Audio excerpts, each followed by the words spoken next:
We're eating blowfish. Yeah! Poisonous blowfish moqueca recipe. We all know Anthony Bourdain's passion for food had been a love affair of sorts. Its eyes, ovaries, and internal organs are just packed full of varying amount of toxins. And it grew stronger with his visits to France. The love was such that he globe-trotted around the world, putting his taste buds on the line and checking out dishes with the locals. On his adventures, it would be expected of him to come across food only Bourdain was destined to experience, and which were like no other. I saw a Simpsons episode, I think. Here are the top 10 Anthony Bourdain food experiences that the famous American celebrity chef, author, and TV personality witnessed in his lifetime. Johnny Rockets made Anthony Bourdain sad. I've eaten a lot of really nasty things on my show. This American restaurant chain has filled our bellies with ridiculous amounts of fries, shakes, and burgers. They've even given us the option of letting our dogs end up having a good time from the special 20-item dog menu. And we've been entertained by the staff, who come by singing and dancing every half hour. Despite all of these good memories we might have of the food chain, Anthony Bourdain did not have any. Not even the popular chain could withstand the famous chef's no-nonsense attitude when it comes to food-related endeavors. On one of the episodes of Conan, he recalled a tale of his experience with Johnny Rockets at an airport location. He expressed the experience as soul-destroying. There's no one else in the airport. I'm alone there. I'm hungry. I order a burger. His meal included a cold burger, limp fries, and a whole lot of misery on part of the staff, including him. This made him lead into a spiral of depression, as he expressed it in his own words. I'm sorry, little one. What else can you expect from a guy who traveled the world, visited exotic locales, and treated himself with authentic, delicious food for a living? Even a smiley face with ketchup on a paper plate would not have made the chef happy after that experience. It was really the most soul-destroying recent meal experience. Not a fan, no. Help us keep smiling and show us some love by hitting that subscribe button and ringing that bell to join our notification squad. Bourdain eats eye of seal. I can't wait to eat the bread. Oh yeah, that's the best part? Yes.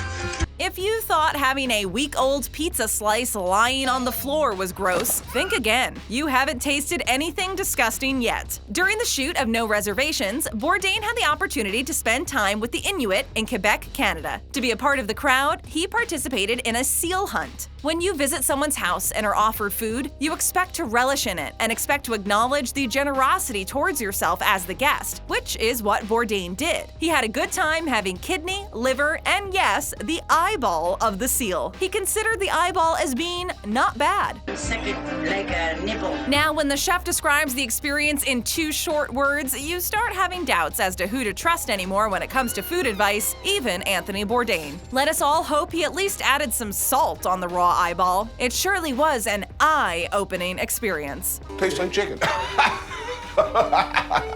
Iceland shark carcass on No Reservations. This is probably the single worst thing I've ever put in my mouth.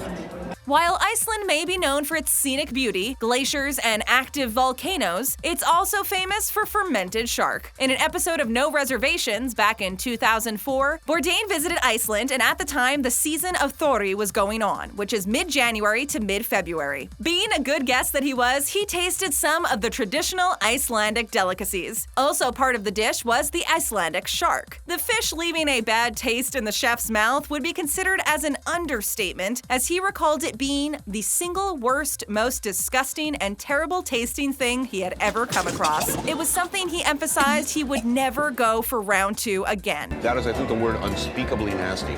To the uninformed minds who don't know what a fermented shark is, it's a Greenland shark. These are poisonous to us when fresh because of their high amount of ammonia. The shark is hung and cured for months on end, after pressing it under stone in order to squeeze out all the urea and other fluids which it spends some time fermenting in. The results are that of a decomposed exterior, after only which it is ready to be consumed at heart's content. After hearing the wise words of Bourdain and a brief description of the preparation that goes into this delicacy, greater will be the person who still has a stomach of steel to try it out.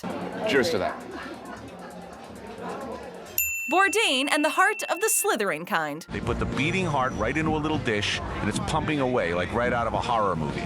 If you thought nothing could top the seal eyeballs or fermented shark food and its decomposed glory, think again. Rotten shark, definitely out. On his show No Reservations, Bourdain was involved in a number of instances which would weaken the hearts and stomachs of many. But it's Anthony Bourdain we're talking about, and the man had a fondness for all things crazy and questionable. On one of the episodes, the chef ate the beating heart of a cobra. He recalled the experience on The Late Show with David Letterman and revealed that it is a table side dish in Vietnam, and the cobra is allowed to hiss at you till it is zipped open with gardening shears. The heart drops on the plate, beating, and you are ready to go. This wasn't just one isolated incident where Bourdain was involved with a beating heart. On his TV series, A Cook's Tour, he swallowed the cobra's heart and compared the experience to an athletic, aggressive oyster.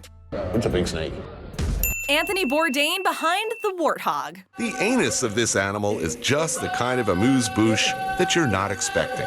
This next food choice is right up there when it comes to consuming the most repulsive things imaginable. Anthony Bourdain, being the respectful guest that he was, managed to get himself stuck in sticky situations, and this can be safely assumed as a worthy contender on this list of food experiences. During his time in Namibia, Bourdain was honored by the Namibian chief as he was offered an unwashed warthog butthole filled with fecal matter, sand, and dust. In order to show respect, he had to accept the offering, and with every bite of the butthole of hell, he had to suffer a bit more each time. Pumbaa, we have fond childhood memories of you singing Hakuna Matata as you waltz through the forests in The Lion King, but after this, we might never think of you the same way again. Thanks, but no thanks. No amount of being courteous and respectful can coax us into trying out an anus. Barely cleaned, unwashed, the last foot-long segment of lightly charred poop chute. Namibians and Bourdain are far braver than us. Maybe not today,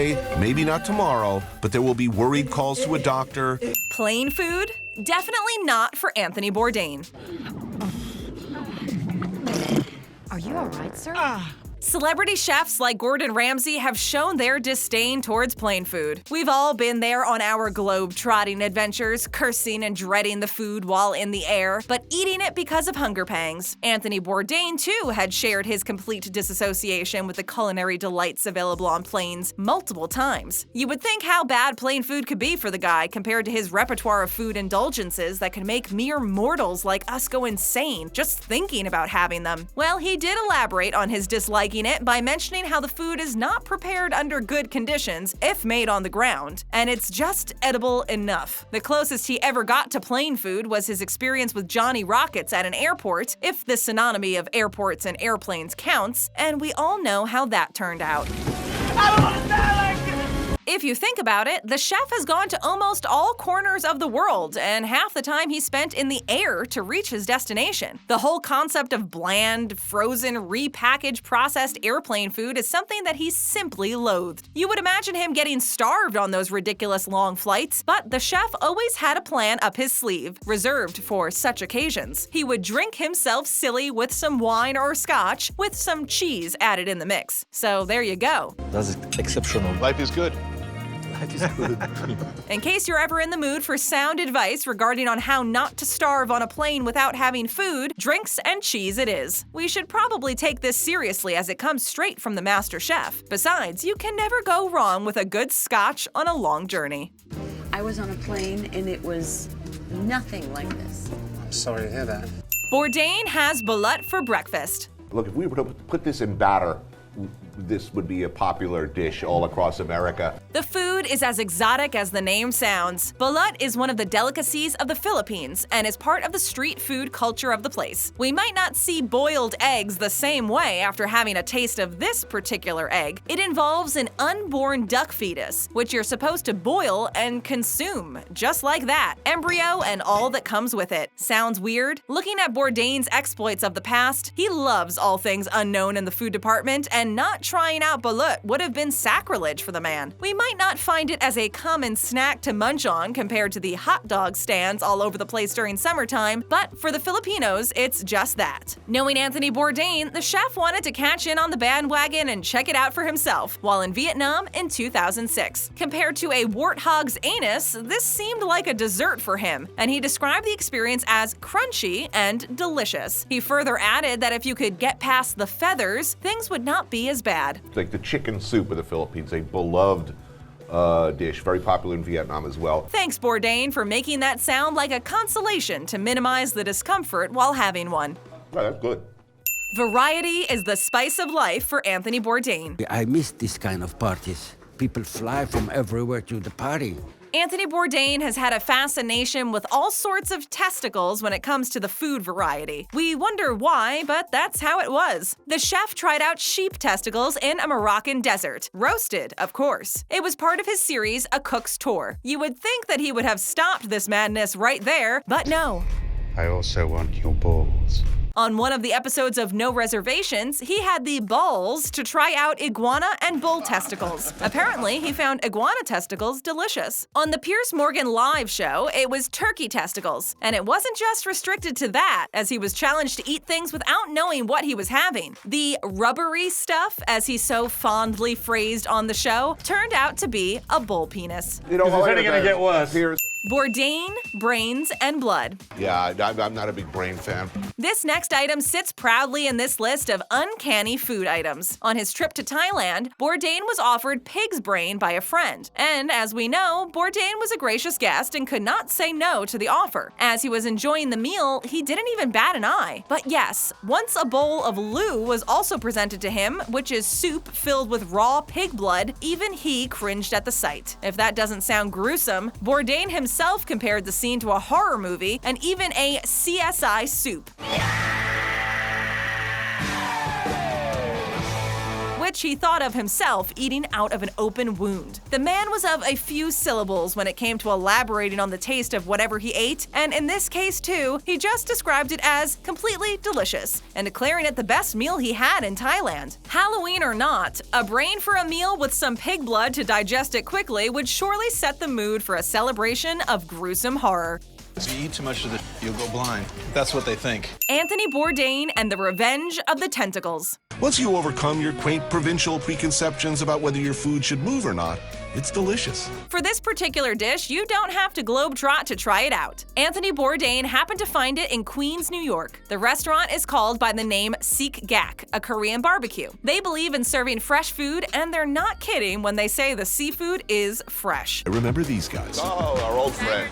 The dish Bourdain ate involved a live, fresh octopus, with tentacles still wiggling and fidgeting, ready to be devoured. Nothing can get as fresh as this, and for all those who relish their food just out of the water, moving about on their plates, this place is for you. Compared to other items on this list, this one is alive and kicking. And although having one doesn't seem to gross us out, unlike warthog butts, sheep and bull penis, and so on, it would still be something we would think twice before eating. If you do decide to eat one, there are risks involved when you order your octopus. The animal can use the suckers on its tentacles to clasp onto you and suffocate you while you're trying to eat it alive. Wonder if that's mentioned in the fine print on the menu, and that you have to sign some kind of agreement form before you take the plunge. Now this is the kind of food that can literally, actually kill you. Bon appetit! Hungry for more or no longer hungry? Either way, we've got loads more videos for you to check out. All you have to do is click. And to find out how to become an official Babble Topper, click on the join link in the description below.